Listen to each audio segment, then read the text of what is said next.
Please be seated. I want to just say a quick word, and then I'll say a prayer. I'll begin us with a prayer.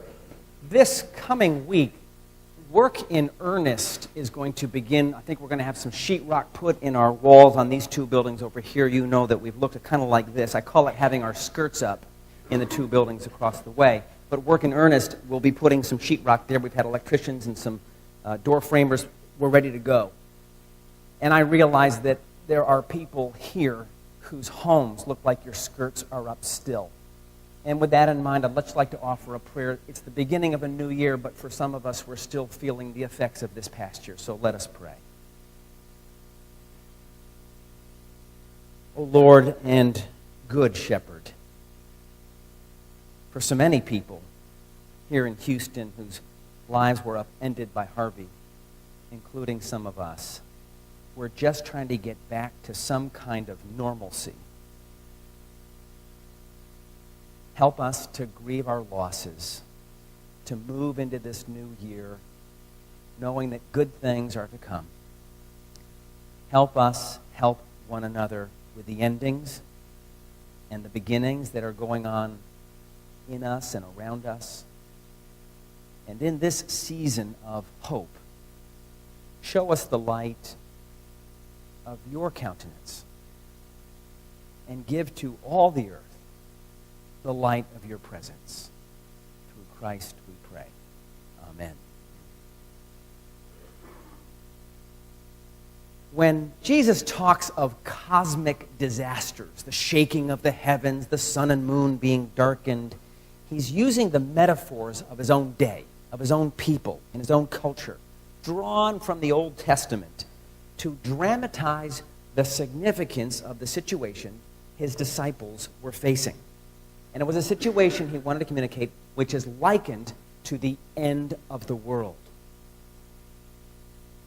So at the beginning of chapter 13, we read kind of midway and late in chapter 13. At the beginning of chapter 13 of Mark, Jesus is leaving the temple with his disciples, and his disciples are so impressed, as we would be were we there, with the grandeur and the size, beauty, splendor of the temple building.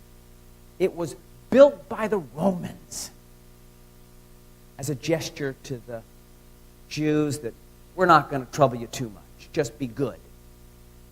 And it was a symbol of their place in the world. This great thing, this great city, Jerusalem, God's city, and this temple where God dwells with us. This was a symbol and a sign of who they were and what the world was like and who the world was in relationship to them. Ooh and ah, say the disciples as they leave the building.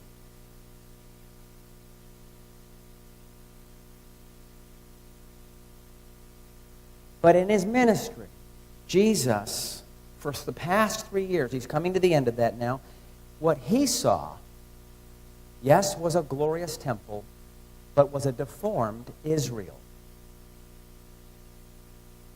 He took the leaders to task and challenged them. He finds the world, that Jewish world where the temple's the center, the city of God is the center, and all the rites and rituals and all the festivals are all the center. He finds that world that they inhabited and protected deeply troubling. And he's frustrated with closed minds as he's trying to open up Israel to see that this is not the end of God's purposes. So he replies to their oohs and ahs with the comment, I tell you, not one stone will be left upon another. You wonder what they thought. In other words, this world that you think so much of, this world will end soon. And of course, it did. Within a generation's time, the temple was completely leveled. Unthinkable. And without it, Judaism virtually collapsed. Sounds terrible.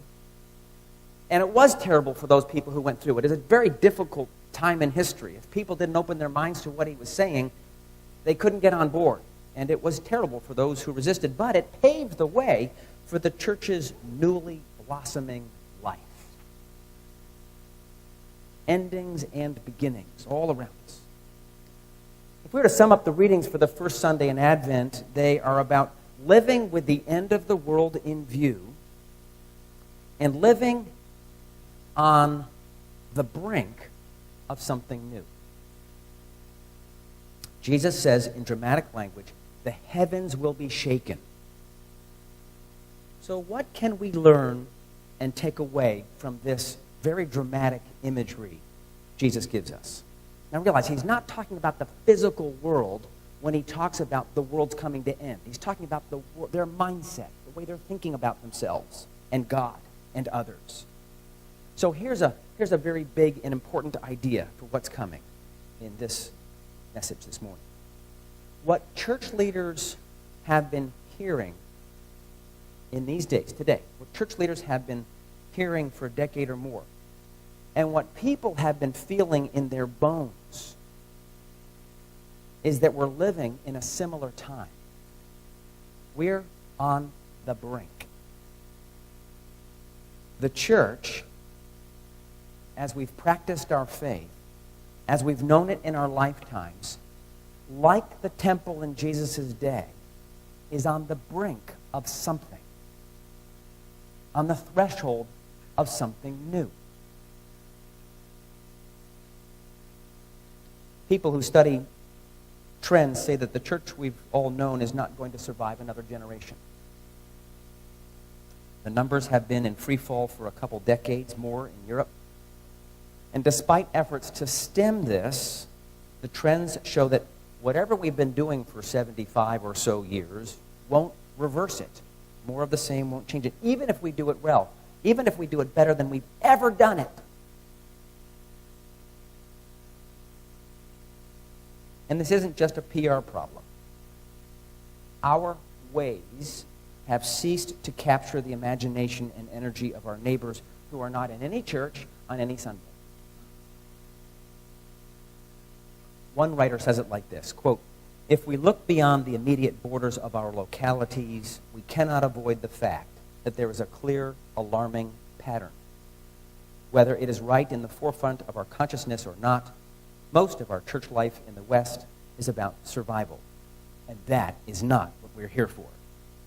End quote.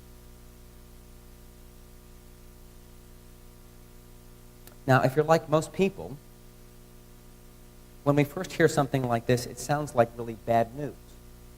But it all depends on your perspective. Generally, people don't like change. I don't. Yet, change is good for the woman who's 8.5 months pregnant. Telling her in a month's time you won't look and feel as you do now should say something like, "Thank you, I can't wait." On the other hand, when we're comfortable with something, we can really resent change, especially if it's coming at us and we didn't get a chance to say so. No say-so in the matter. Like when we're told at the computer store that we'll need to replace our outdated software, we resist it at first because we're giving up something known for something unknown. And then they tell us we have to pay for it. But imagine going back to using the computers we had in the 1990s. No thanks. Incremental changes along the way. So it may take us some time for us to hear as good news that the world we've known as churchgoers is on the brink of something big. But for the open-minded, and I pray to God I'm open-minded, for those who love God, and I pray to God I love God and love God's purposes and mission in the world, for them, they'll see in time that there's nothing to fear and a lot to be happy about. Our church buildings are important, but maybe not for the reason we think. I believe we're on the brink of something wonderful, and that the transition won't be always easy for us or for any church. But we'll soon see that God's hand is in it. will soon see that his work is bigger than our 20th century church mindsets could ever see or have foreseen. The way we've been doing and organizing ourselves as church is undergoing fundamental change. So what could Jesus be inviting us to hear that might be relevant to us today when it seems as though a certain kind of world is ending for us? You might hear three things, and I'm helped by a scholar, N.T. Wright, who summarizes things nicely, and I'll use my own words for it, but I got thoughts from him. They make sense. We might hear three things. First, there's a way of being church today that's the equivalent of the Jerusalem temple with its large stones. Jesus today would invite us to see the writing on the wall. Second, when it's about God's coming to us, don't look back, desiring that the past would catch up with us. To our crumbling world, Jesus says, heaven and earth will pass away, but my words will not. Will not. We can have confidence that God's work in the world is and shall be bigger than what has been. In our diocese and throughout the West, this new way is often called simply missional. Being a missional church, thinking in a missional way. So when delegates returned from diocesan council in February, we heard their words encouraging us to learn about and grow in missional ways. There's no formula. It's going to look a little different in every church, needs to. We're not going to follow anybody's pattern that's laid out for us, but there is a new way of seeing the work of God in our local settings. Because Jesus says there will be a regathering from the four winds, and it's in the future, not in the past. Being spiritually alert as a body means looking for signs of what is coming and then getting in on it. We can and will do this. Third, watch and be alert. Temples and churches will pass away, but God has not and will not abandon the way of Jesus Christ. This gospel will not change. The future of Jesus Christ will come to us day by day. So you and I are being invited to undertake, like we have never before, to learn what it means to be spiritually alert, so we are not caught by surprise. We'll get good at what our youth have taught us about God sightings and the like.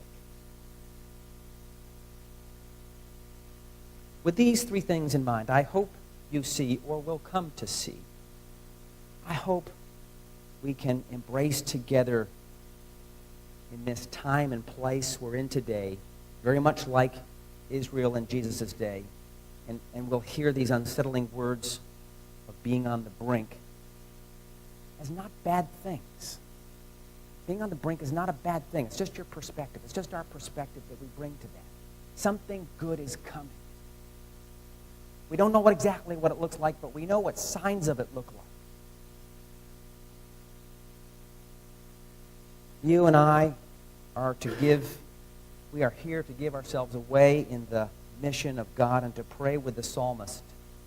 Restore us, God of hosts. Let your face shine that we may be saved.